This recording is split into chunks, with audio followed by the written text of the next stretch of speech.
Salut, alors aujourd'hui c'est la moisson du maïs. Alors avant de commencer à moissonner le maïs, il faut mettre ces 3 plaques par-dessous le convoyeur. Donc en fait par ici, il y en a déjà 3 plaques là, mais les trous sont plus petits, donc plus adaptés aux céréales. Attends papa, je vais pas passer le souffleur. Et donc là on a enlevé, il faut ouvrir la trappe à pierre, donc c'est pour ça qu'il y a plein de déchets qui tombent par terre. C'est en cas de montée d'un caillou, en fait il se retrouve coincé là-dedans. Alors qu'est-ce qui se passe? T'as fait tomber un truc? La clé. Donc là je vais passer un coup de souffleur pour enlever un maximum de poussière, parce que avec la petite boulonneuse pneumatique ça va brasser la poussière, et moins il y en a, mieux ça vaudra.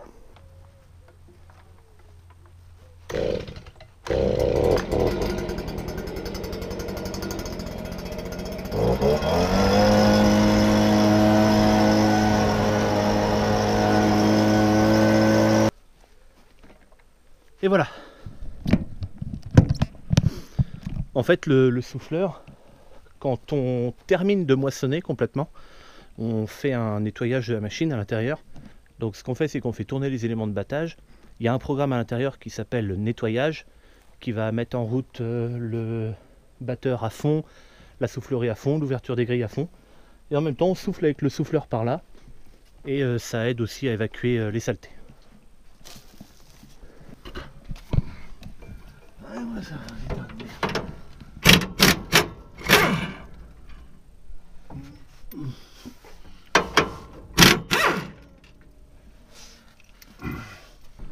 Donc cette opération à deux, ça va nous prendre à peu près un quart d'heure.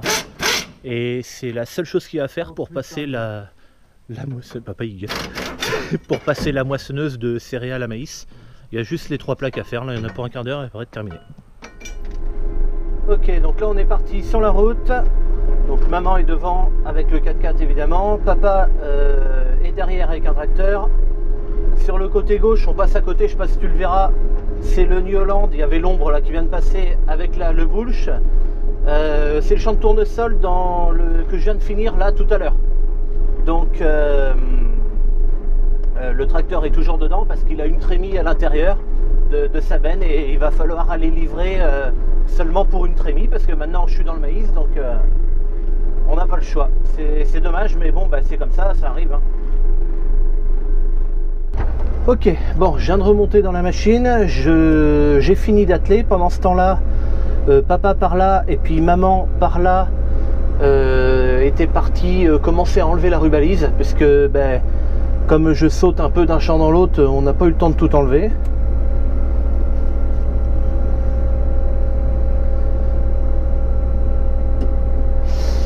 Oui, la moissonneuse ne démarre pas, c'est normal. Si j'active pas les fonctions hydrauliques. Voilà, le broyeur. Et la batteuse maintenant. J'appuie sur le bouton pour ouvrir la trémie.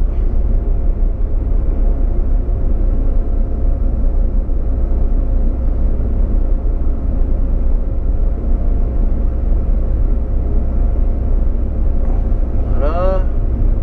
Ok. Donc là je laisse la machine à mi-régime quelques instants. Pendant ce temps là je regarde si ça marche.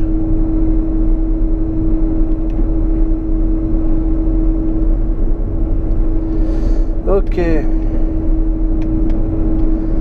Bon. Allez, on va mettre dans un premier temps à fond, et ensuite on va chercher le maïs qui est ici. Ok, allez, j'accélère à fond. Là je suis toujours sur le mode nettoyage, donc là ça y est, hein, c'est poussière maximum, et je vais sélectionner le maïs. Donc là la machine est en train de se régler toute seule, faut attendre un peu. Alors les vents c'est fait, les grilles c'est fait, le contrebatteur il y a 1 mm d'écart, donc je ne sais pas s'il va le corriger, peut-être que oui. Et il ne reste plus que le batteur. qui ralentit. Il était à 1000 tours à peu près. Là, il faut qu'il redescende à 400 tours. Allez, mon... Hop, réglage produit terminé. Alors, je vais juste réduire le contre-batteur parce que dans les nominales, il me dit 26 et moi, il est... Voilà. Et alors, les grilles, je sais qu'il faut que je ferme. Ça, de toute façon, c'est la supérieure. Je vais la mettre à 13. Et la grille inférieure, je vais la mettre... Alors, c'est complètement au hasard. Non, c'est pas du hasard, mais pour l'instant... Ok, j'ai mis la grille supérieure à 14 et la grille inférieure à 12. Je vais commencer comme ça et puis on verra bien. Voilà, ça c'est fait.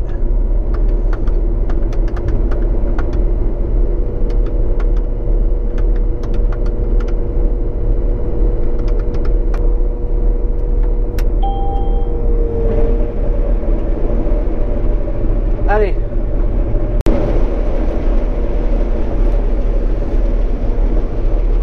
Ok, donc pour l'instant, ça. Alors j'avance tout doucement, hein, je suis à 2,2 km/h. Bon, je vais peut-être accélérer un peu tout à l'heure. Là, c'est vraiment le. J'ai fait quelques dizaines de mètres pour l'instant, c'est vraiment le tout début. Et en plus, ici, c'est là où le maïs, à côté du bois, tu sais, je t'avais fait voir dans la vidéo de Tour de Plaine ou je sais plus quoi là, qu'il était très haut justement. Alors mes rabatteurs sont relevés à fond, mais ils ont du mal à un petit peu à être comme ça. Peut-être que je les fasse accélérer un peu. Donc là, je suis à plus 1 km/h. Voilà, je vais mettre 1,5. On va voir.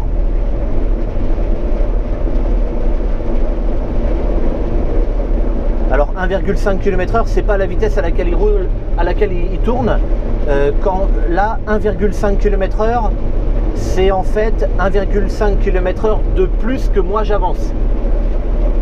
Donc en fait, ils avancent à 3,5 puisque je suis à 2 à peu près.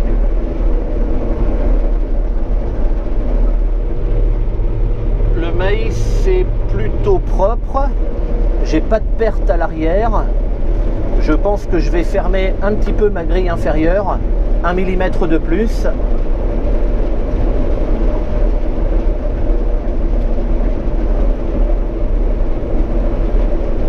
Alors c'est l'inconvénient de moissonner avec les plateaux à tournesol, c'est que tout le fourrage rentre dedans comparé à un cueilleur.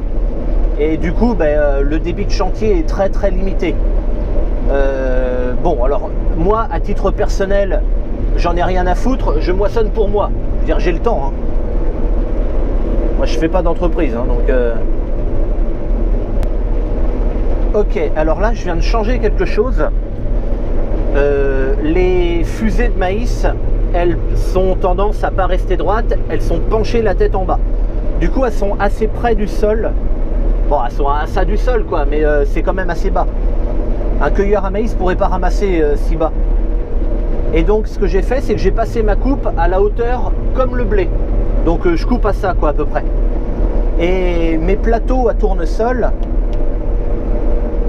sont faits de telle manière qu'ils ne touchent pas par terre. C'est-à-dire qu'ils ont le nez un peu relevé. Et donc je peux moissonner à la même hauteur que du blé. Ils vont pas toucher par terre. L'avantage comme ça, c'est que ma coupe, elle a le suivi de terrain. Donc normalement, faut que je surveille quand même, mais mes chances étant plats, normalement ça devrait jamais arriver qu'il y a un plateau qui bourre dans la terre, quoi, puisque elle va tout le temps suivre le sol. Bon, il y a quelques... Bah oui, mais non, parce que j'allais dire il y a quelques saletés, mais c'est normal parce que comme je viens d'arrêter, comme les grilles, il y a moins de trucs dessus, du coup il y a un petit peu de saloperie qui rentre. Là, je vais faire demi-tour et je vais revenir par là où je suis arrivé.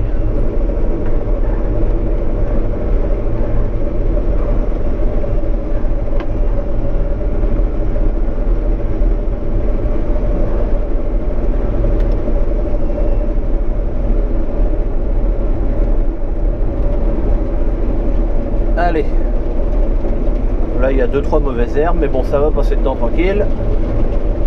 4, 5. Ah, faut que je m'écarte un peu, je suis pas bon. Voilà, que je prenne le bon rang. Comme mon maïs est semé à 60 cm, du coup j'ai exactement au niveau de mes plateaux, si tu as vu la vidéo de la moisson de tournesol, à un moment j'explique que j'ai un point de repère quand je vais dans un sens et puis un autre point de repère quand je vais dans l'autre sens. Eh bien, allez, 2,5 km/h, je vais augmenter petit à petit la vitesse. Je ralentirai peut-être là-bas où ils sont très hauts, le bord du bois, mais je vais augmenter tout doucement la vitesse et puis essayer de trouver un compromis entre débit de chantier et puis qualité de travail. Sachant que le débit de chantier, franchement, je te l'ai dit tout à l'heure, c'est vraiment pas ma priorité.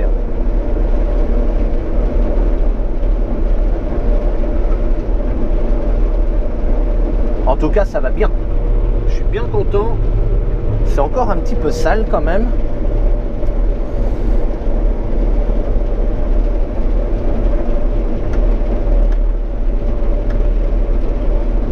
Enfin, c'est un peu sale, non. Franchement, c'est vraiment pas sale. Ce que je voulais dire, c'est que il y a des petits machins qui arrivent à rentrer dedans. Des petites boules, là. Mais en fait, c'est pas...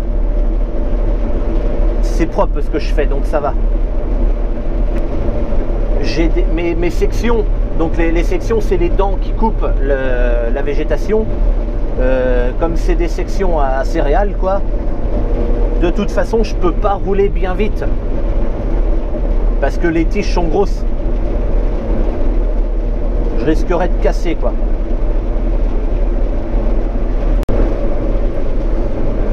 Ok, ça continue. Je suis toujours en train de détourer. Donc là, je suis sur une autre face maintenant. C'est bien, ça avance. Pour l'instant, j'ai pas encore trop accéléré en vitesse d'avancement. Je préfère faire correctement. On verra quand je serai dans les bandes. Là, l'objectif, en fait, c'est de regarder où passent mes plateaux par rapport aux fusées. Et je vais passer mon temps à faire monter, descendre les plateaux pour être toujours juste en dessous. Enfin, allez, ça en dessous les fusées, quoi. Ce que j'appelle les fusées, c'est les épis de maïs.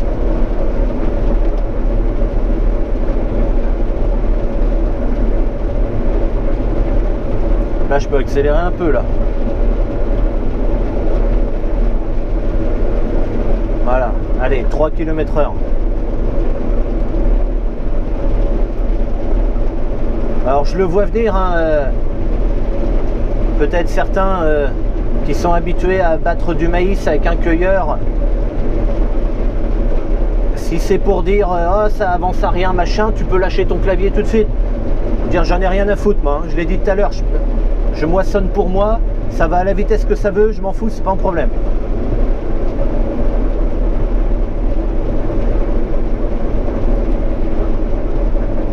En attendant, je fais pas venir d'entrepreneur. Le maïs, il est à peu près, là tu vois, il est à 13,7, donc moins de 15, donc zéro frais de séchage. J'ai pas besoin d'acheter de cueilleur. Enfin voilà, c'est une récolte que je fais économique. C'est vraiment le but, hein.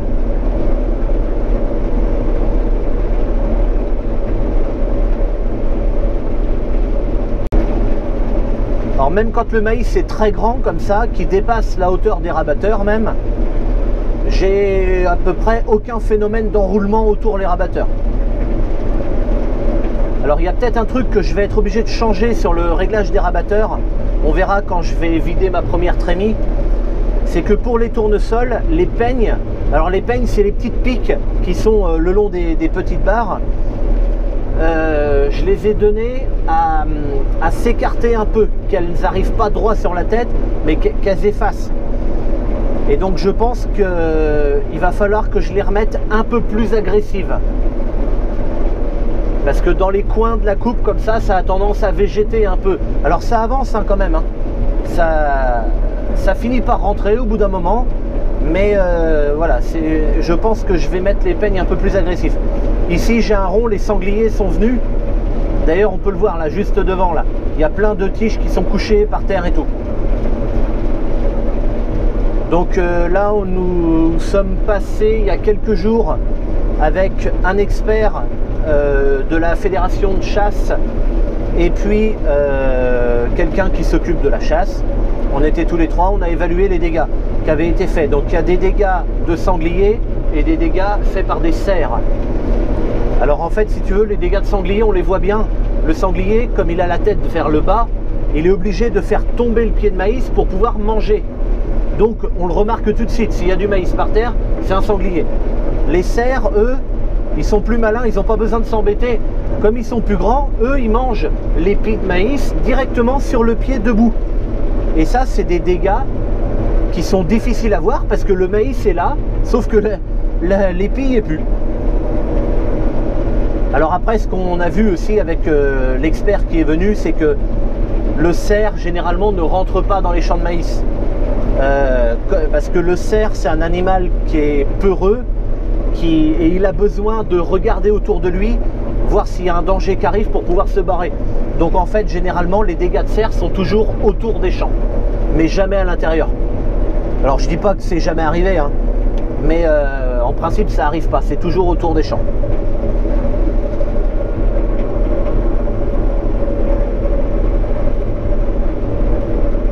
Allez, je suis bientôt à 70%.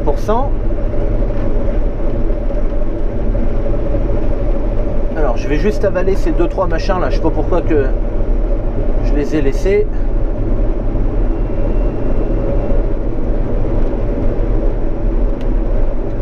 Hop.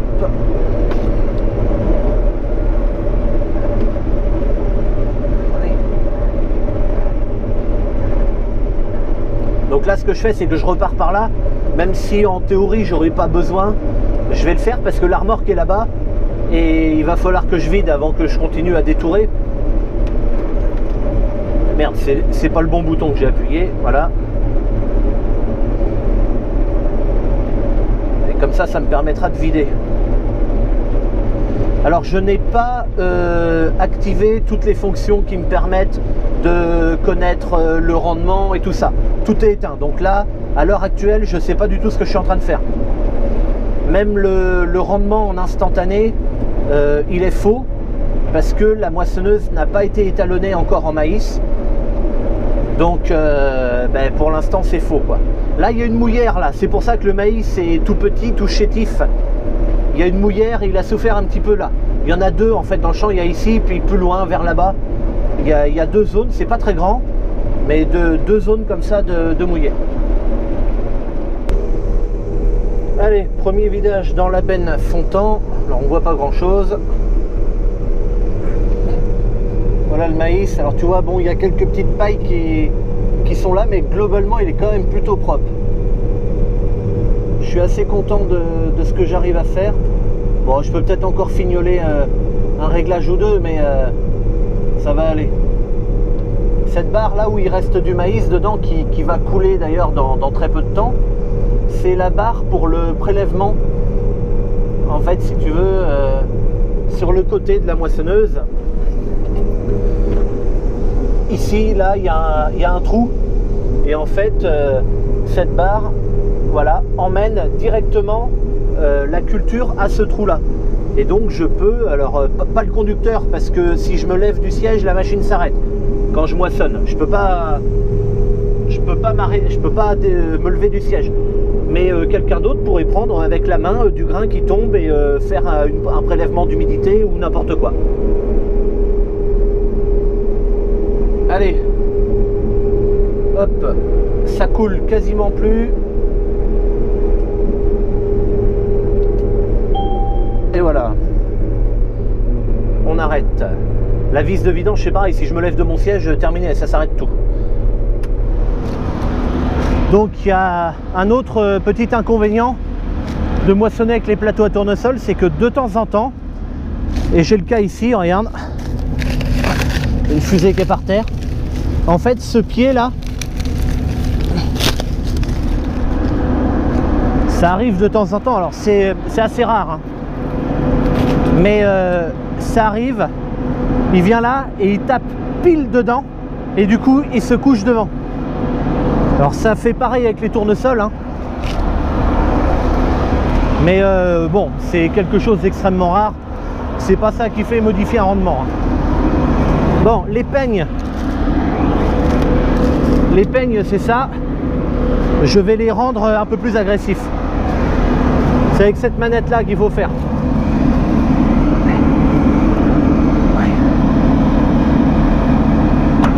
Hop. Ok, j'ai mis 2 crans. Ça devrait être pas mal. Enfin, d'après ce que j'ai vu là, comme ça. On va bien voir. Bon, ok, ouais, 2 crans d'agressivité sur les peignes. Vu depuis la cabine, ouais, ça me paraît pas mal du tout. Pas mal du tout. Donc, bon, on va continuer et puis on va essayer.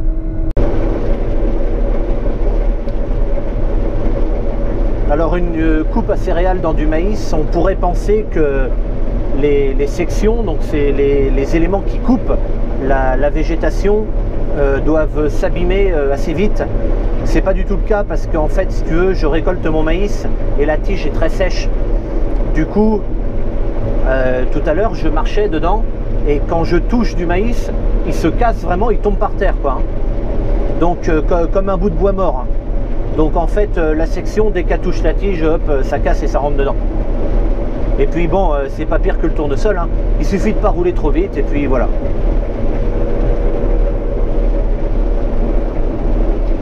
Sinon ça marche bien. Le maïs, j'ai pas d'effet d'enroulement dessus. Même quand le maïs était beaucoup plus haut que les rabatteurs tout à l'heure, j'ai jamais eu de phénomène d'enroulement. Ça a toujours bien rentré à l'intérieur. Alors si à un moment j'ai eu un coincement, mais c'est tout. Bon. Le maïs c'est pas vilain, assez homogène. Peut-être là devant un petit peu moins haut.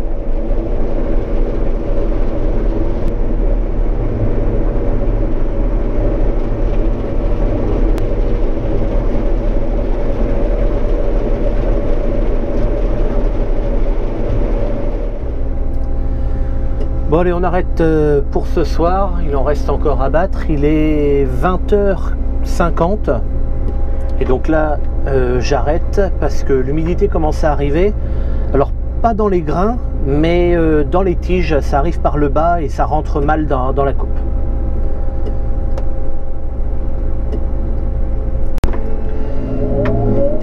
Et voilà, donc comme le champ n'est pas terminé, du coup je vais laisser la coupe dans le champ. Papa va rentrer avec le tracteur et la benne Fontan. Et là, maman est là avec le 4x4. Donc papa est en train de relever le panneau convoi agricole.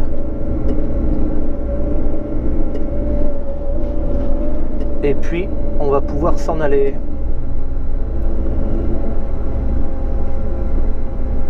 Et voilà. Allez, et puis moi sur ce, je te dis à bientôt pour une prochaine. Salut!